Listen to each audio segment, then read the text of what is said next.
It's a rolling start this week. Hello, everybody. Not that we've not been here already. Good afternoon, and welcome to the 8th episode of Have We Got Plan News for You? My name, as you'll all know by now, is Charlie Bannon. Thank you again for joining us. We've got a packed show for you today, including our special topic, world-class architecture and the role of design in the planning system. As always, please do continue to provide your questions and comments in the Q&A function. I'm very pleased to see at least one person is steadfastly encouraging me to play my music in the run-up to a show. You really don't want me to do so, but I won't take any more encouragement. And you can follow Penny Points after the show on our LinkedIn page. Once again, I encourage you to follow that if you haven't already. This is a free show, but can I reiterate our usual encouragement for you to make a donation either to the NHS COVID Clap for Our Carers Just Giving page or a charity of your choice. Now, without further ado, let's introduce the panel. So can I ask each of you in turn, we'll come to you in later, but can each of you turn to say who you are, where you are and what you're drinking? Good afternoon, it's Mary here from Wandsworth. I'm wearing red for reasons that Ian will explain, but this is the England lacrosse team shirt, which my children proudly wear. Hi, my name is Chris Young and I'm at number 5 Chambers. I'm currently in Hogwarts, as you can see. I'm joined by Presumption the Owl, who this week is on a tall tower in honour of Ian that's been built out of Lego. I am drinking Mad Goose this week and for no apparent reason. And please, can we not have any requests for Charlie's music? It's all Bon Jovi. And hello everybody, it's Paul from Lancashire. I am presently drinking something in honour of Presumption the Owl, known as Two Hoots, which I'm most impressed by, as is Presumption. I am not wearing my Gryffindor Quidditch outfit, as somebody suggested on the chat a few moments ago, in honour of Chris. This is actually my colleague's rugby shirt. And I would be wearing a red rugby shirt, but for the fact I wore it yesterday, and we only got the memo yesterday, so sorry about that. Although I did like Sasha's pre-airing description of you dressed as a bee. I'm drinking for no with a real sting. for no particular reason other than it's all I could find in the time available. I must at this point issue a clarification. Last week I was drinking Ghost Ship, not, as Chris said, Goat S-H-I-T. I hope Chris was not the only one who thought that. Well, what have we been up to this week? Well, thankfully this week, finally, Sasha has enabled me to share some images. So if I do screen share, I can show you what we've been, and hopefully you'll see here. Here is Chris on a separated site visit. I hope that's visible to you all there. And Chris, I gather you in your Speedos. Yeah, those are my Speedos. There's no fear there that they are just a pair of budgie smugglers. They are just genuinely a pair of shorts. And we're drinking beer, though for anybody from senior management at David Wilson Homes, that is non-alcoholic beer, just to be absolutely clear. And I'm not going to tell you where the site is, but it's quite close to Sasha's house. I wouldn't have looked better with houses on. And then I moved house last week, and I proudly posted this image, which I hope you can see, of a box-free room in my house on Facebook, only for our friend and fellow barrister Jonathan Easton to comment, "I love how your home office has a little flag on top." Which tickled my sense of humour. Enough of the screen sharing. Charlie, before you go on to introduce our very, very special guest, can I introduce myself? I know it's reminiscent of when I led you, that you forgot about my involvement in the case. Like, I can tell you about that case. There's so much I can tell you about that case. But Sasha White, this is my first Have We Got Planning News for You, which I've done from North London because I need to be near my spiritual home, the mighty Emirates Arsenal Football Club.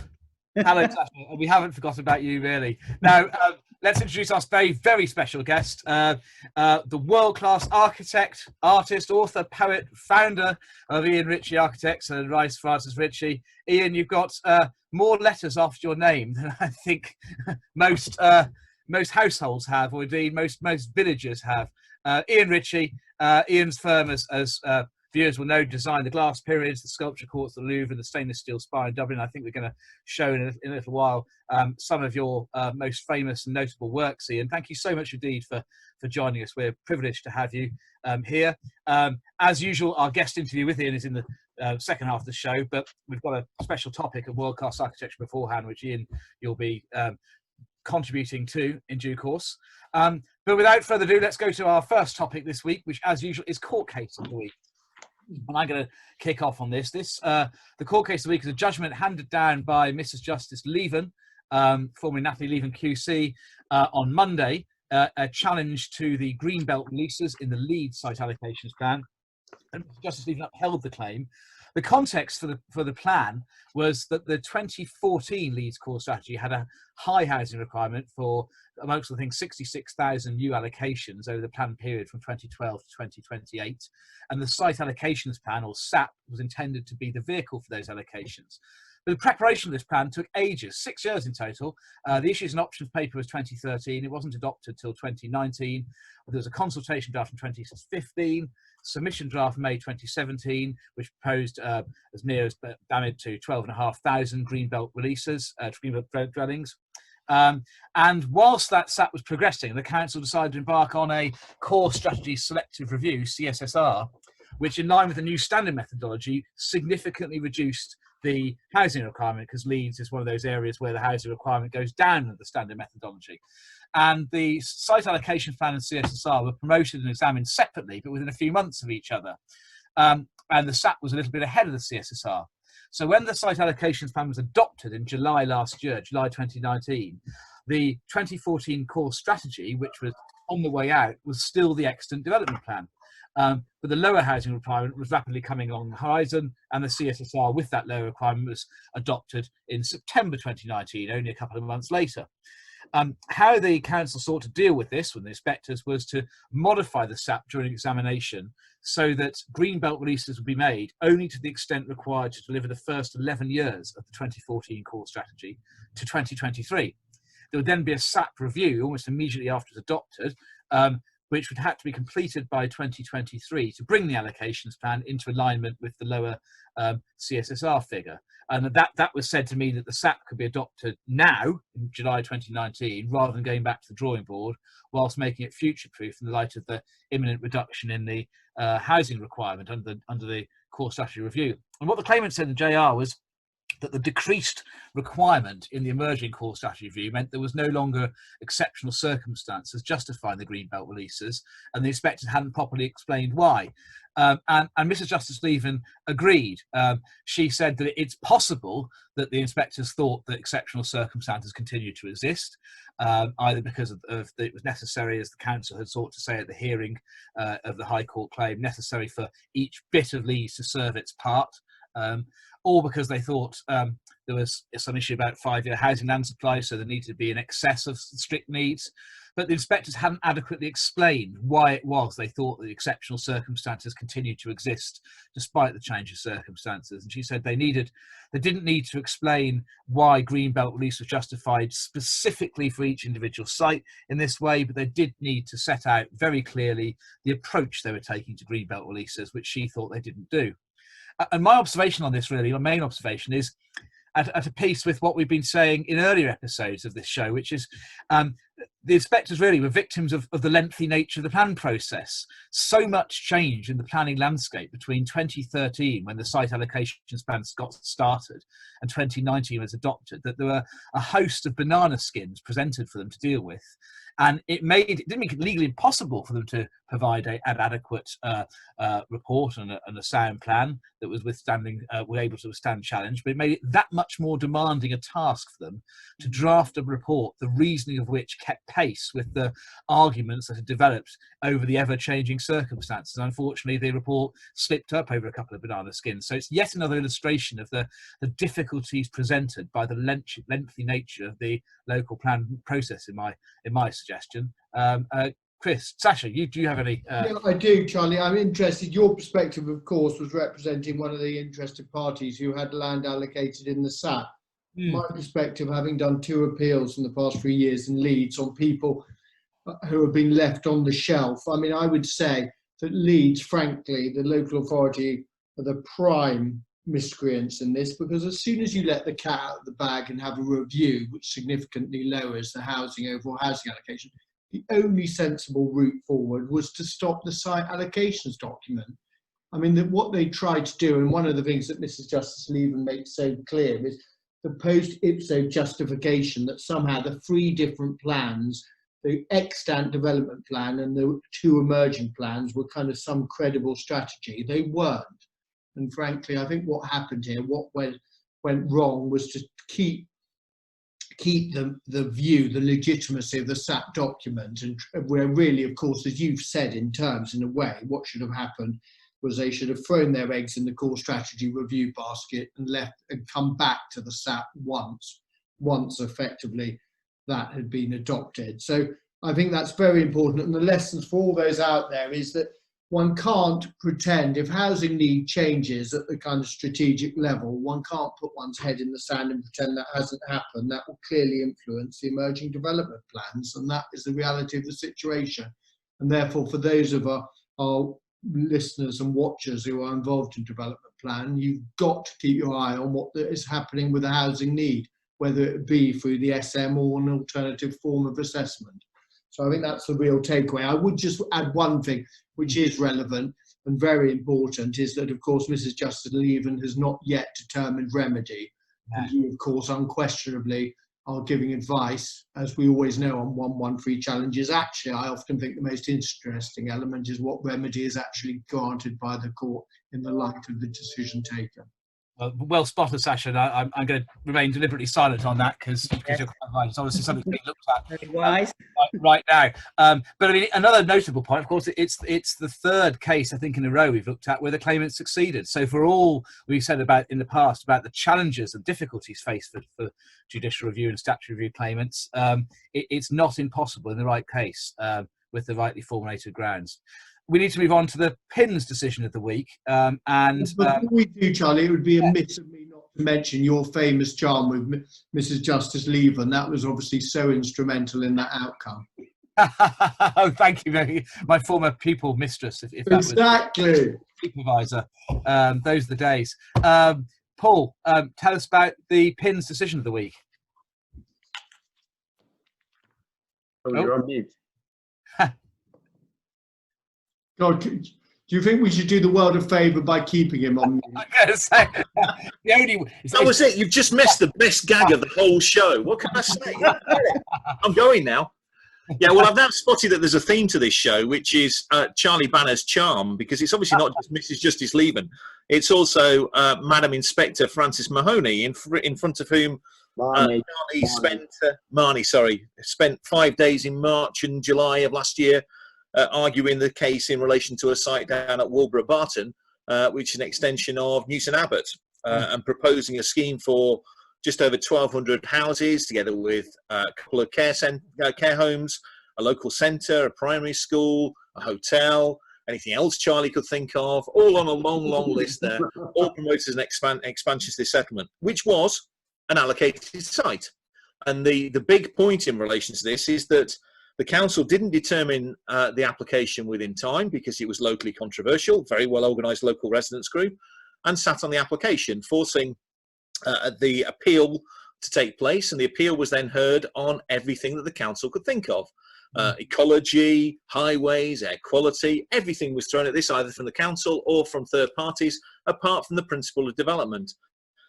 It's one of those depressing cases where everybody sitting back should have been working out how to deliver the site rather than arguing the toss about how to refuse the planning application.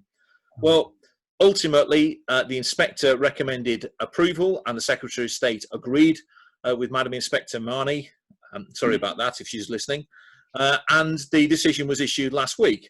The interesting thing, which has caused quite a lot of flurry on social media, is one that I'm particularly interested in, which was that a fellow member of the bar turned up to make an application, or rather to argue the Section 106 obligation wasn't sufficient because it didn't make provision for a period of time between when people would occupy the houses and when the NHS would get its next settlement from government, and therefore wanted the developer to gap fund the wages of the NHS workers. I mean, it says that in terms within the decision letter. It's extraordinary.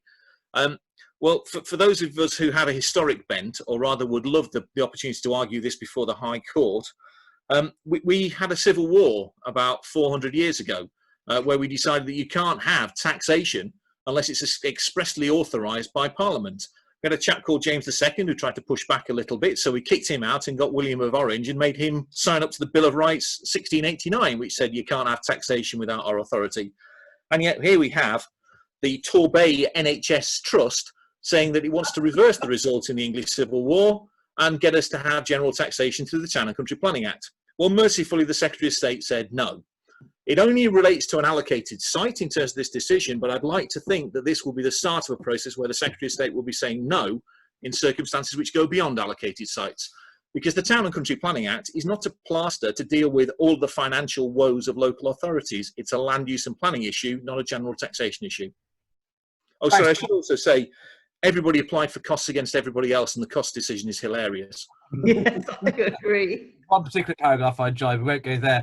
I mean, just a couple of observations. I was delighted to get this decision on my 40th birthday, the best possible start for middle age, apart from the consolation that still not in the same decade as Paul and Sasha. The first time of the reader decision, without any familiarity with the case, might have thought it was an easy win for the appellate. The decision letter reads like it was a no-brainer.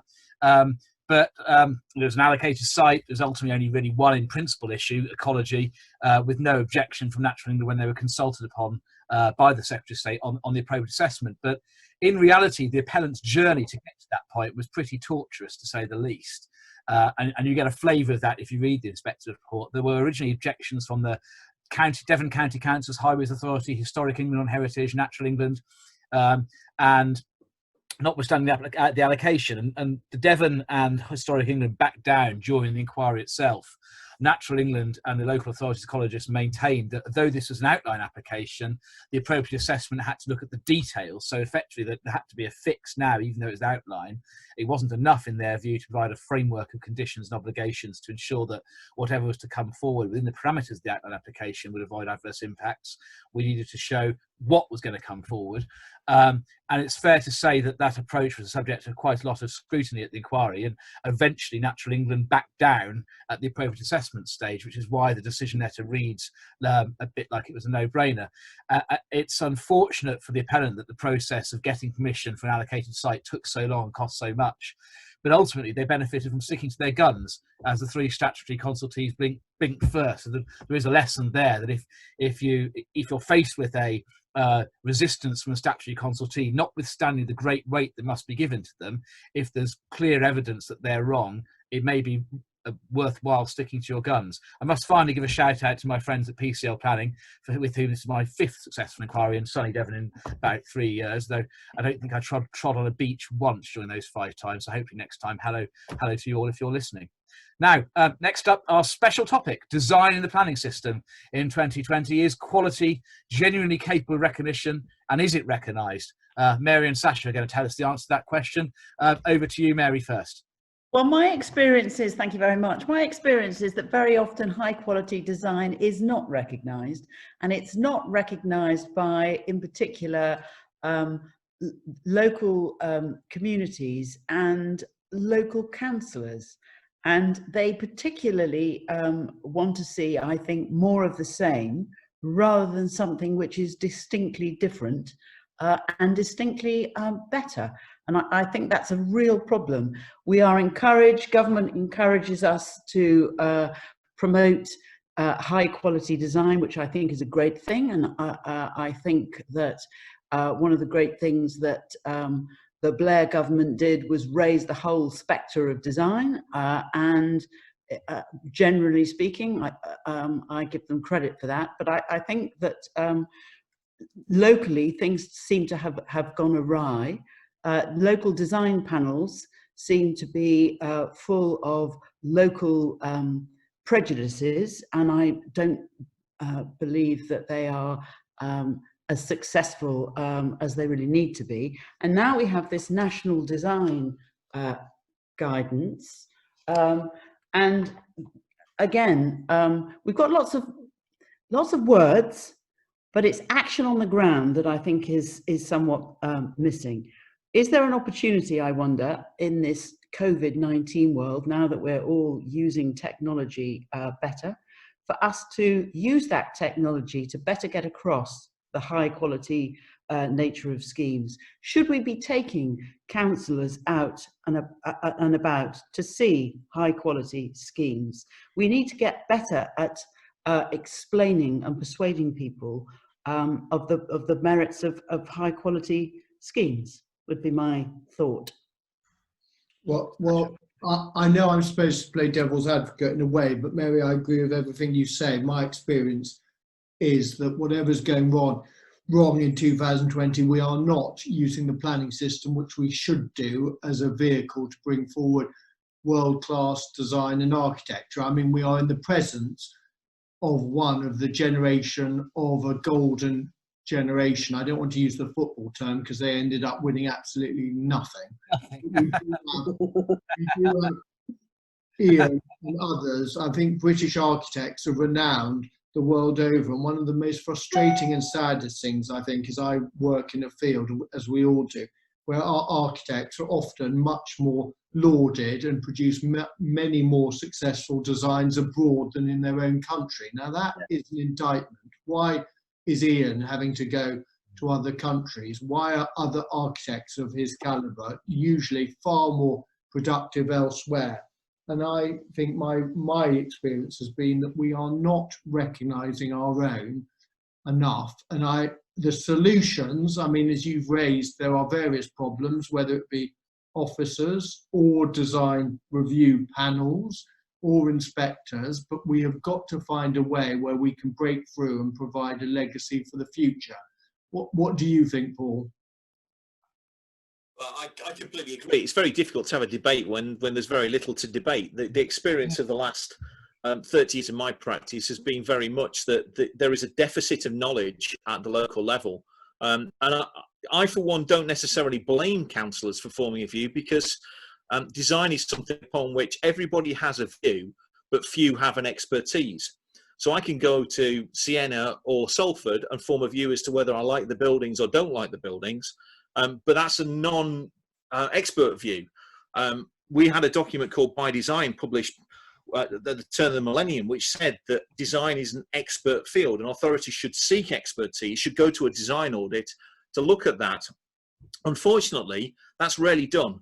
And even where you do have a design audit, that tends to be given little weight at the authority level.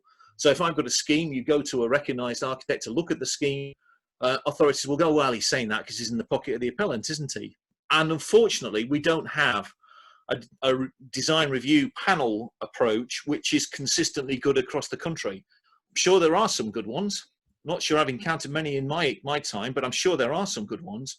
But to place reliance upon who happens to be available that Thursday afternoon to present to is problematical.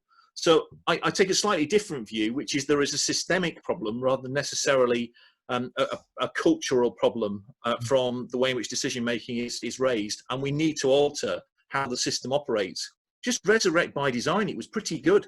Page 67 was the one that said go out and get an audit. And if you go out and get an audit and the auditor says it's pretty good, then who is it? Then the authority risks costs when they refuse it and go to appeal. This is not an area upon which my humble lay view, however much I like things like this gorgeous building behind me, however much I like it, that's not the expert view, because these guys have trained in the engineering concepts, the lighting concepts, the design elements. They see in 3D, they don't just see the designs. So I don't necessarily blame the councillors, I do blame the system. And it's not as if the policy framework isn't there. I mean, we had to some fanfare, what's now paragraph 131 of the 2018-19 framework that says great weight must be given to outstanding innovative designs, which amongst other things help raise the standard of design more generally in the area. So the policy teeth are there. It's just they don't seem to bite because of the cultural sort of human issues amongst decision makers. And I've had 2 inquiries where that particular part of the MPPF has been raised and it's not really been taken seriously. Indeed, and actually you don't get costs, do you? Because these things are just regarded as subjective issues. And so actually you know, the developer who goes out and maybe has a competition, employs an architect, really trying to raise the bar, doesn't necessarily get rewarded. That's the disappointing thing, I think, for everyone, actually. What do you think, Ian? Is architecture respected in this country? I asked your eminent selves. Do you think architecture is respected by the general public in this country? Not nearly enough. No. I think they love it when they see a really good building. I think people get very proud of it, particularly if it's in your home city. People feel a great attachment to it. But generally, I don't think there is enough respect for architecture, and certainly not enough appreciation of innovation. I think, taking Charlie's point about culture and personal view, if you like, working in Europe, you find different appreciation of what is or constitutes culture. And if one thinks of the performing arts as well as the applied arts, the general feeling across Europe is they're incredibly valuable, and they're recognized by the populace at large as hugely valuable. We tend to measure everything over here when you meet a minister by, is it going to give us any tax increase? Is it going to be measured by pounds? And the result of that is that something like, say, the music industry, up until a few years ago, nobody knew what the music industry in London, for example, generated for the nation. Nobody had a clue until you can put a figure in front of a minister. So when you come to culture in Europe, it's not the money that's actually placed in front. They know the value of it. Whereas over here, because we're slightly more, I suppose, I was going to say parochial, but we measure things in the wrong way, much of what we do. Do you think also we get...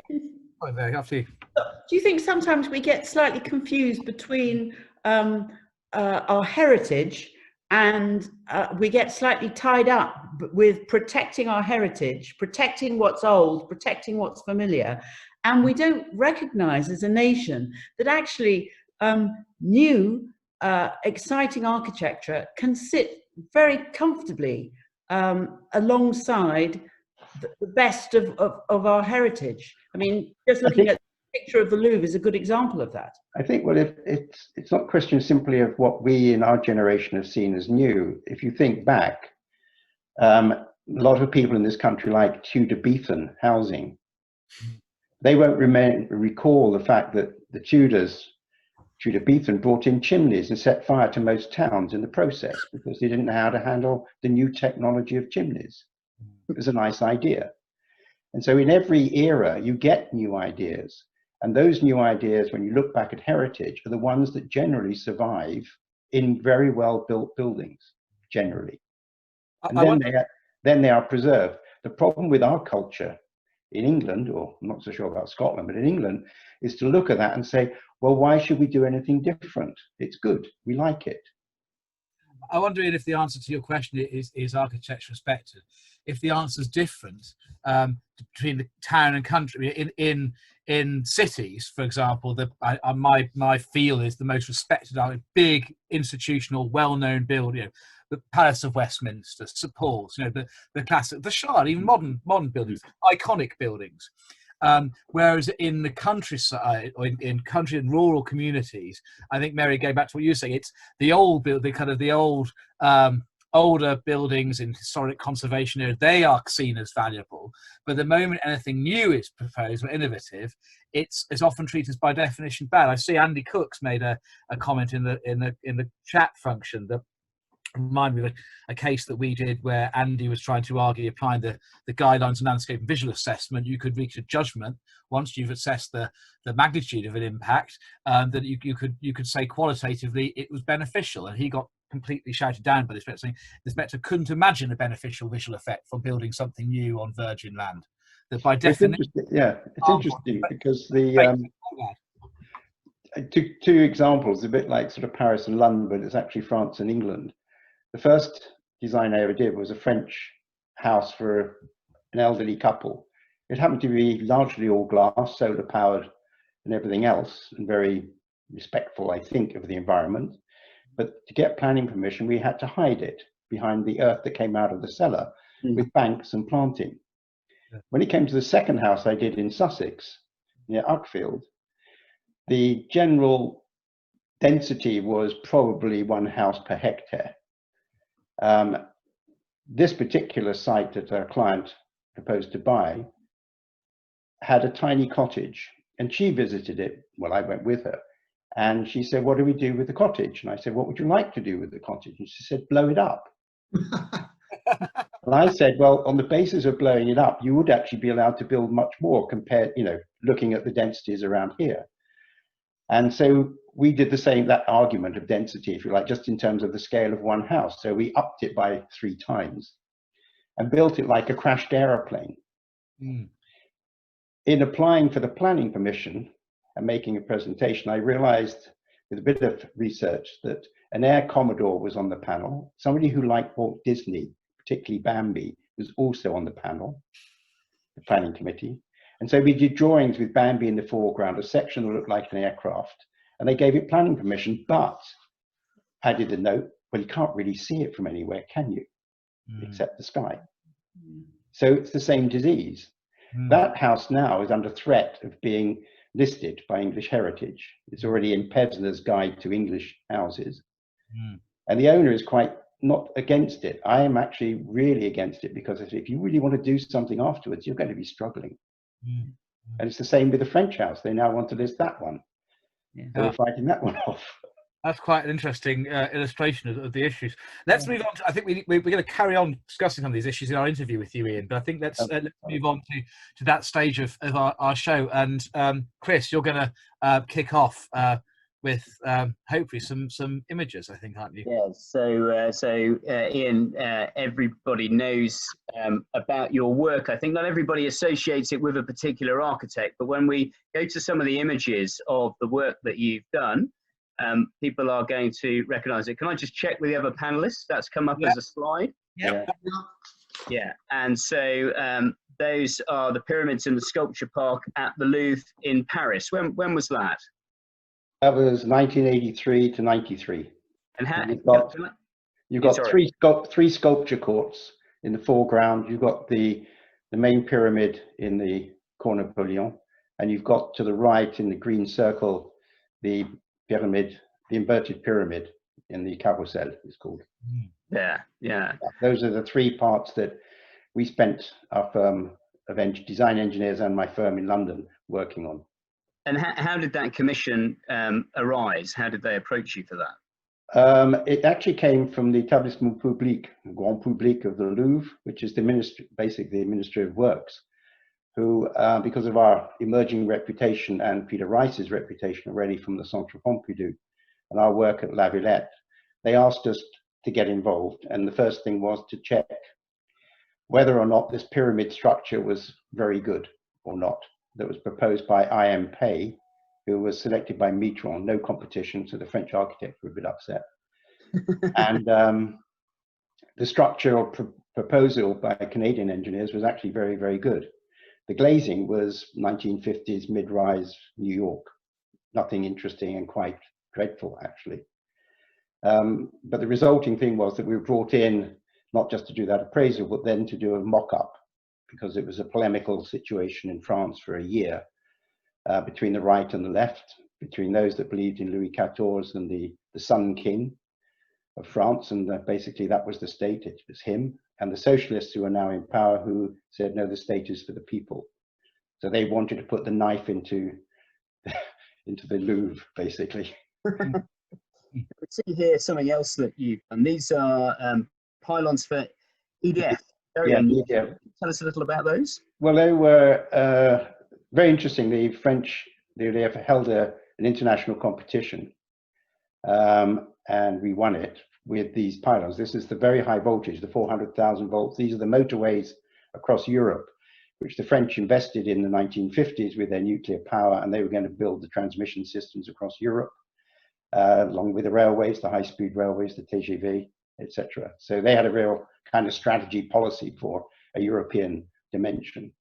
And the color came afterwards. They held a competition for any student of art in France to paint these pylons, to come up with a color scheme. The Mirage jets fly across this down the Rhone Valley. So normally you have to have red and white. We argued with the military, the air military, saying that actually blue and yellow is quite a contrast when you're in the sky looking down or coming at you. So anyway, that's the result. So that's a big 500-meter span across the Rhone. Wow. And this is in Madrid. Next one. This is the Centro d'Arte Reina Sofia, which came about because the Minister of Culture that had invested in this project over many decades finally decided they were going to do contemporary art, and the contemporary art would be defined by Picasso's Guernica, which was then in the Prado Annex, which dated, if you like, 1938, this contemporary art. And the contractor was given the job, and he didn't have the information about how to move people in and up and around the building very well. So we were approached, actually, the Paris firm of RFR, my firm there, but because Peter Rice was struggling with Kansai Airport and Martin was in a boat somewhere in the South Pacific in the round the world race, they came to London to see me, and I went down there and we sorted something out in a week and got on with it. And it was all over very quickly. And if we just move on, I have to say this is my favorite of all of your buildings and structures. This is at Leipzig, is this right? Yeah, it's Leipzig Glass Hall. It's extraordinary. That was again an invite from an architectural practice, the biggest in Germany, who'd won the competition, and a year-out student who had worked with us. They were struggling with a concept for this glass hall in the middle of this master plan for the Leipzig MCSA. And so he recommended that they come and talk to me. So I eventually went to Hamburg, met the bosses, Volkwin Marg, and suggested burning what they designed because it had more problems than any building I'd ever put together, I think. And so he was very generous and accepted a new concept completely. But we only had 10 months, well, 4 months to design it and 10 months to build it, because they were running a bit behind. But interestingly, it's 2.5 football pitches in length and slightly wider than a football pitch, to give you an idea. And if you take the Crystal Palace in London by Fox Henderson from a sketch by Paxton, that was another third longer. And they built that a month quicker. Sorry to chip in. What is the building used for? It's the reception. This is the entrance hall. It's where they have some small events. That's our office having a party on my birthday. In it. But it's the reception. So you go in, you get your ticketing, you have cloakrooms, you've got bookshops and restaurants and things. And from here, you go across glass bridges to the big exhibition halls. That is bigger. This entrance hall is bigger than the London Exhibition Centre XL, just the entrance hall. That space may be very useful for them now. Oh, it's huge. They have the book. They have the book. Oh, the one in London or the one here? Well, both. I mean, just in terms of, social distancing, we need spaces like this. Absolutely. I mean, they have the Leipzig Book Fair is held largely in this hall. Yes, I'm immediately thinking that's a venue for my Gladman inquiry next week, actually. Well, it was interesting because the inspector on Potter's Fields, a scheme that we did in the early 2000s, some glass towers by Tower Bridge, the inspector, Mr. Reed, actually went out to Leipzig. He went to Paris.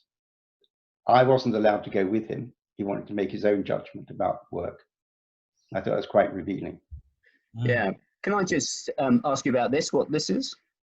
This is an air-supported Kevlar structure. It's about 50 meters high.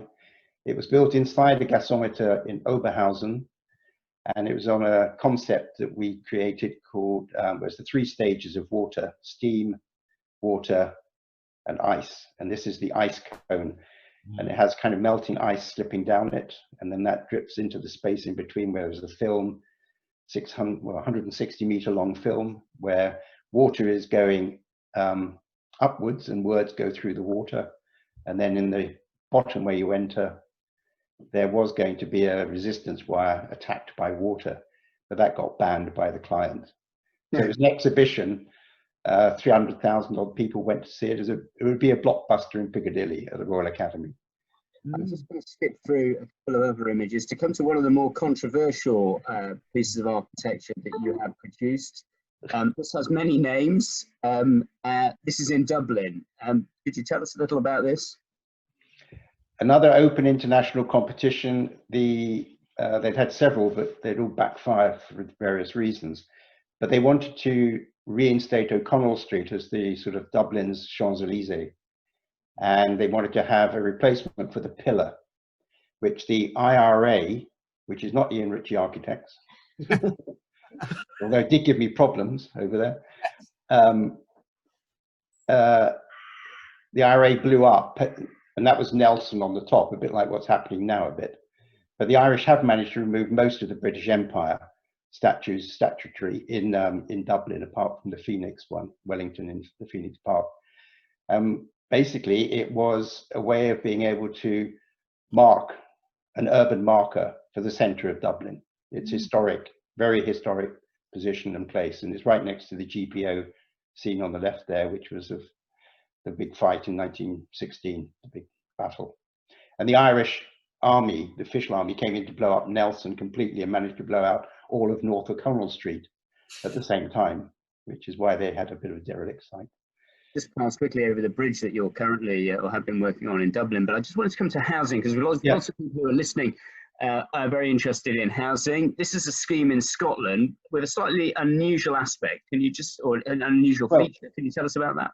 Yeah, this was again an open competition which we won based on a narrative I described about the senses and how you can bring not just vision, but also the acoustics, smell, taste, and so on into the way you can design housing. And the special characteristics were the introduction of an outdoor room, which is south facing, but also north facing, which is large. It's like a front yard in a way on each level from the central core, which is the staircase and the lift, which enables people to grow vegetables or have a space for a young toddler on a bicycle or a tricycle to go running around safely. Also to put the linen out, the washing out, let it air dry on the north side with the winds coming through.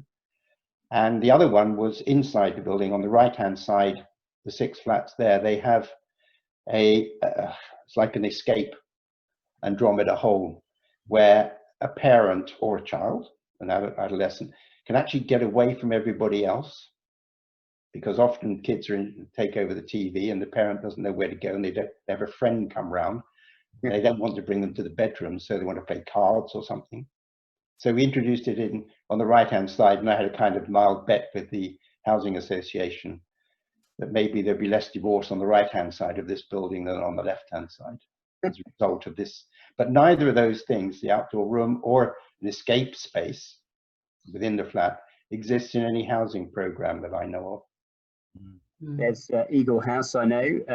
One they want to list, yeah. Piece of work you did. And the RSC Courtyard Theatre. There just isn't time, unfortunately, to go through all that Potter's Fields that you were talking about. Yeah. But something I did want to just ask you about is a scheme that may be particularly interesting to planners. This is a scheme in Bromley. That is Metropolitan Open Land or Inner London Greenbelt. And you did a scheme there for Ian Hutchinson. And the inspector noted, this was last year, the inspector noted the quality of the architecture and the architect, it has to be said, and that formed part of the very special circumstances on the case. What can you tell us about this? It's commonly known as Dylon 2 and is on Metropolitan Open Land. What can you tell us about this scheme?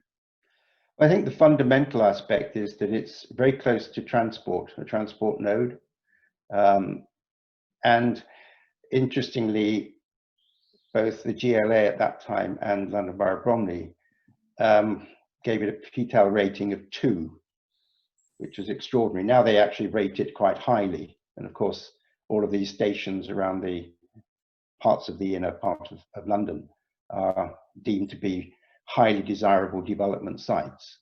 The approach that we've taken on Dylon 2 is in fact to make what has been inaccessible land for 10 years a public park for all the people around there.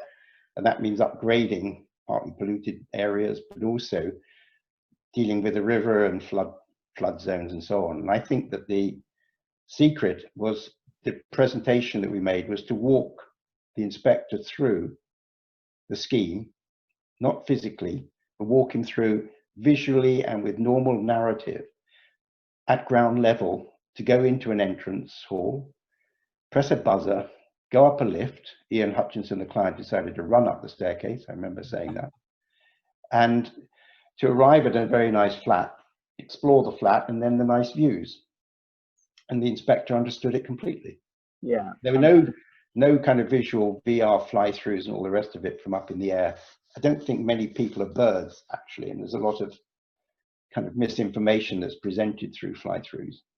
Yeah, absolutely. And I remember George Baird, the inspector at the inquiry, enjoying very much not listening to just evidence in chief, reading out of the summary, but actually you took out a projector about the size of my iPhone and did your projection, as you said, and thoroughly enjoyed that. And perhaps that's how things should be presented to committee.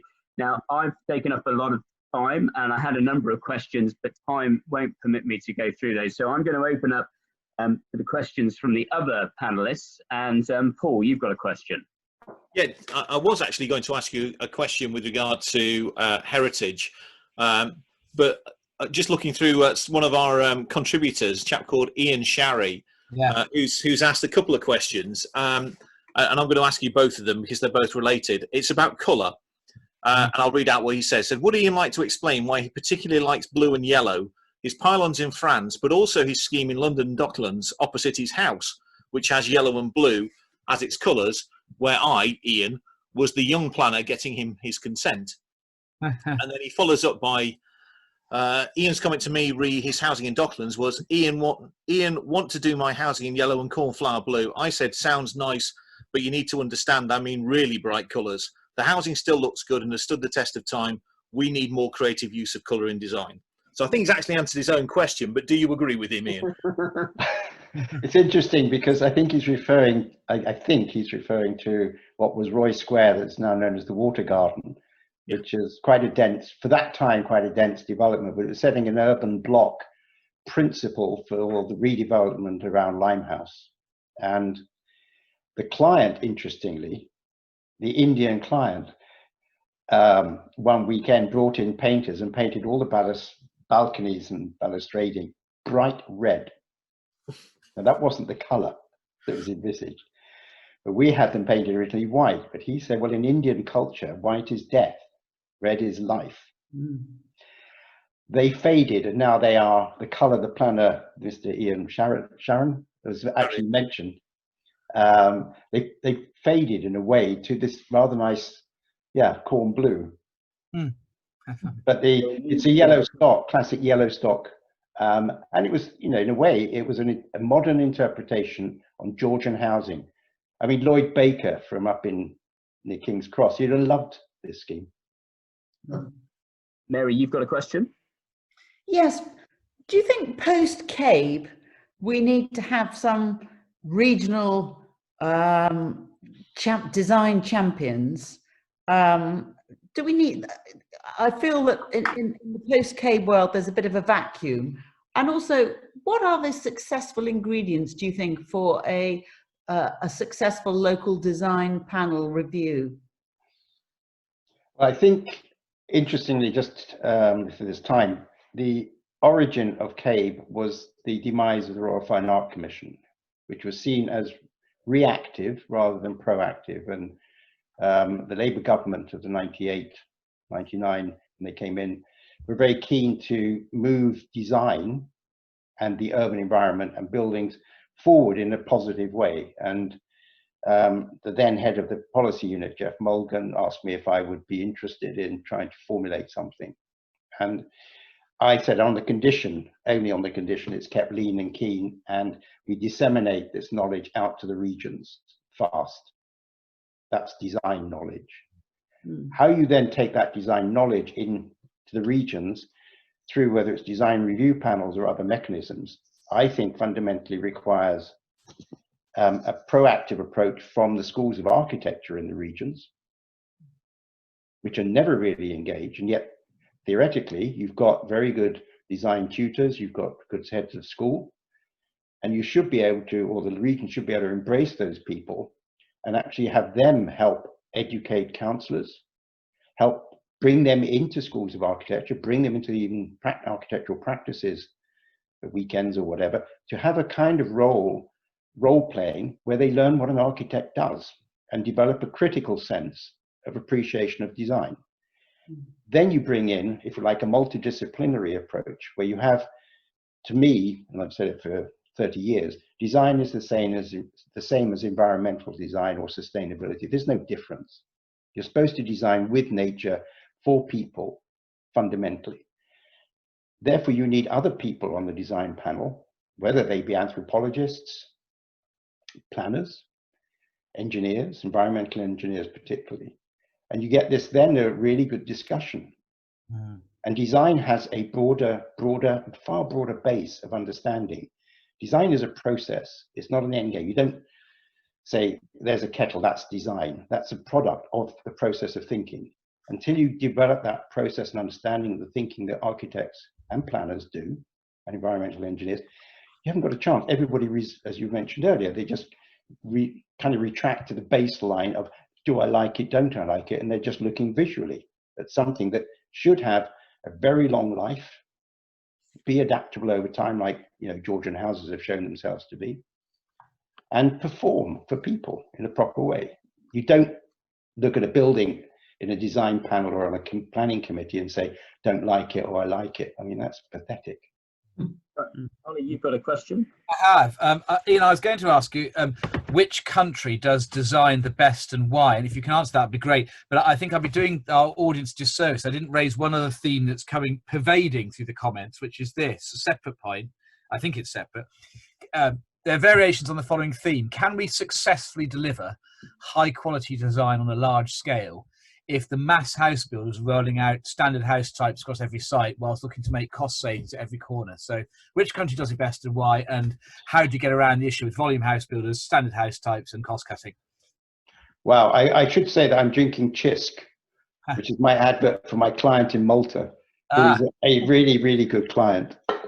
And they shipped over some Chisk for me because they knew I was appearing on your B show.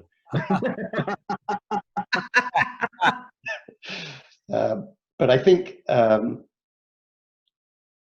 remind me of the question. Yeah, okay, which country does it best? Oh, right, yes. Gosh, I think I was inspired by Japan before kind of Tokyo lost its way a bit.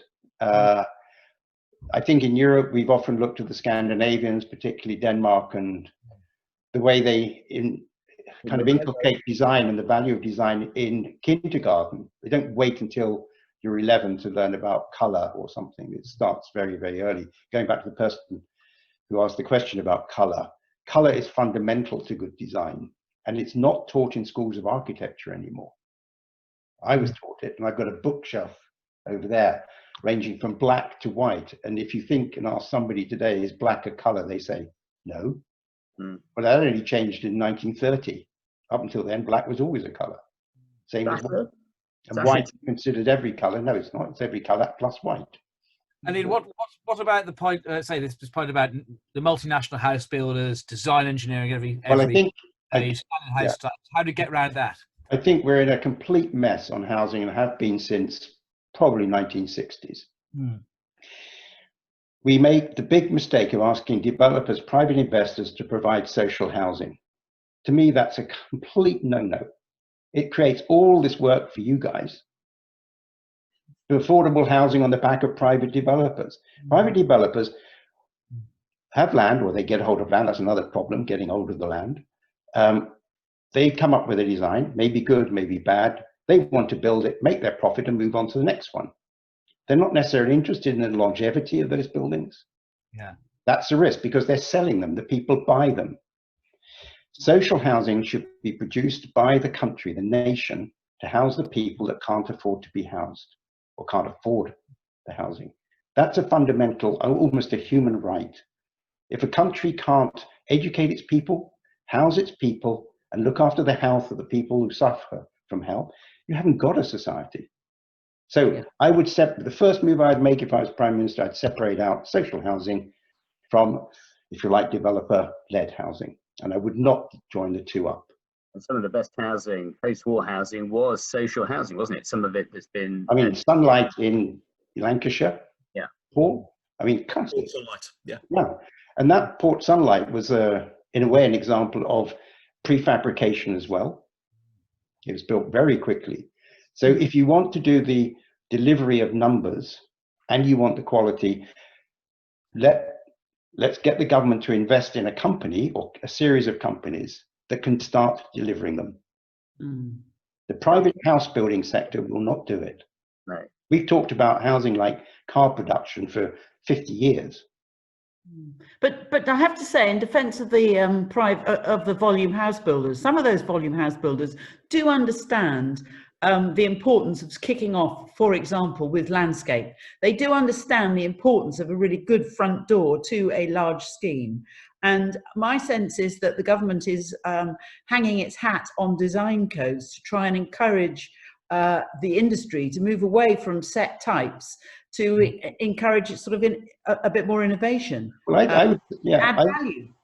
I would say that the one really good conversation I had on housing many, many years ago was with Tony Pidgley, not to do with Potter's Fields. It was actually post that, it was actually to do with my son. And I said, what really drives you? What's the fundamental? And he said, well, I learned that unless you build quality, you won't get very far. It's very interesting. He is a volume house builder who's quite different. The quantum, if you like, the quantity of housing he's delivered in London and around London is quite staggering. But he's based it on fundamentally, if you don't build quality, people won't buy it. I'm finally going to let Sasha get in with his question. The forgotten man of today. Never forgot.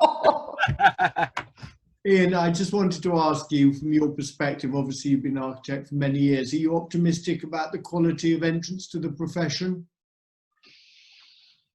Oof, big question. I did have I have a book here which I contributed to, which is, I don't know if you can read it. Yes. Very clearly. Yeah. There's 100 different architects from around the world trying to work out what's required in the education of young people. I'm very optimistic, personally, because I think they generally have a much better understanding of all of the aspects involved in design much earlier than we did, or my generation did. So the environmental aspects, the landscape aspects, even the invisible aspects of things like air, what's under the ground, all of these things, they're much more aware of. So I'm, very optimistic. The only danger area I sense is, and that's something which I'm researching at the moment, is because a lot of the work is designed two-dimensionally on screens, does that affect their ability to understand what they're actually designing? Now, the fact they can build 3D models on their screens, but the dimension is still two-dimensional, is that difficult, or is that the same as being designing 3D on a piece of paper? You ever use the reality, the screen, the visors? Does that help to get a sort of sense of perspective? That's kind of, for me, a gimmick that's great for seducing clients. If you put a visor on, you're no longer joined in with anybody else, if you think about it. So that's a cul-de-sac design approach. There are others which I'm working on, which are changing the nature of how you perceive space completely, and you share it with your kids and everybody else.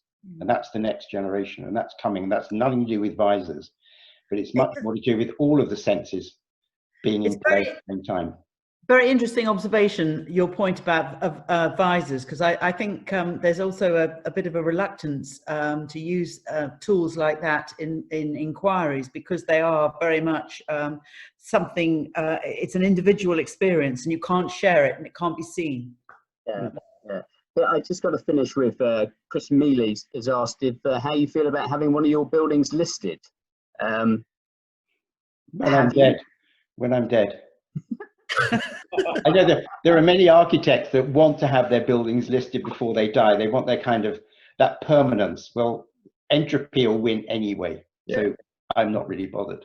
I hand you back to Charlie. Thank you very much, Ian. Thank you. Thank you, Ian. We've got Champion and Nudge of the Week's next. Mary, over to you. Well, I was going to recommend the essays that have been published this week.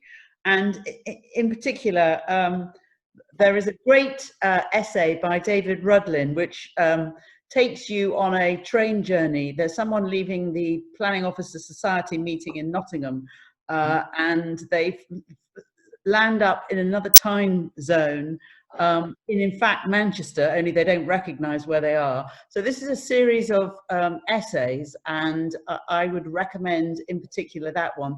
There's also a very good piece on land value capture, which is well worth a read. And of course our own Bridget Rosewell has contributed to these essays, and her piece is very much let's have a less prescriptive local plan. So that's my champion and nudge, all in one go.